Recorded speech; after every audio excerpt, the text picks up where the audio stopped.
Kape. Kape tayo guys habang naglilinis ng kamoteng kahoy. At ako'y magsisipag ngayon. Luto naman ako ng kamoteng kahoy pagkatapos ng suman. Kayang-kaya pa guys. Ayan, ganyan lang ang magbalat ng kamoteng kahoy. Oh, napakadali. Oh.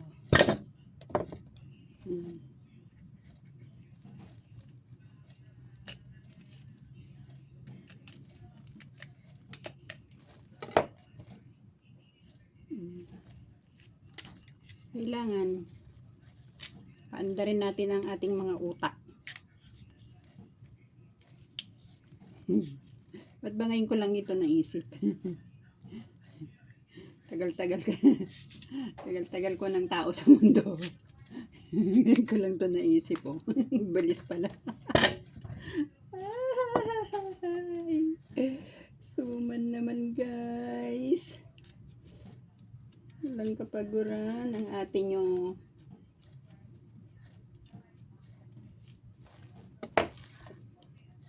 at si Brother Vic ay magluluto ng hapunan para sa inyo. Diba? Diba? Wala nang pahipahinga to. Oh.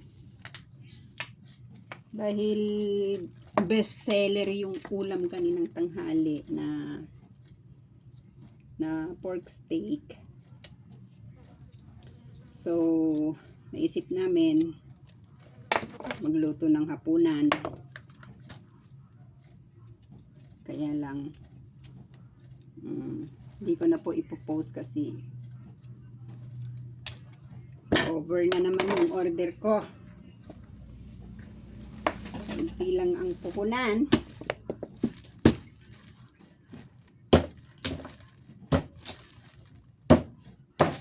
Ikot-ikot lang. Ikot-ikot lang ang puhunan. Sasaan ba at makakaraos din kami. Kaya kayo guys, konting panahon pa guys, bigyan niyo pa ako ng konting panahon para sa aking mga oots. Galing oh. Oh, galing lang naman pala eh. Oh, may hugasan natin yan. Yan. May gagadgarin natin o kaya i-blend natin.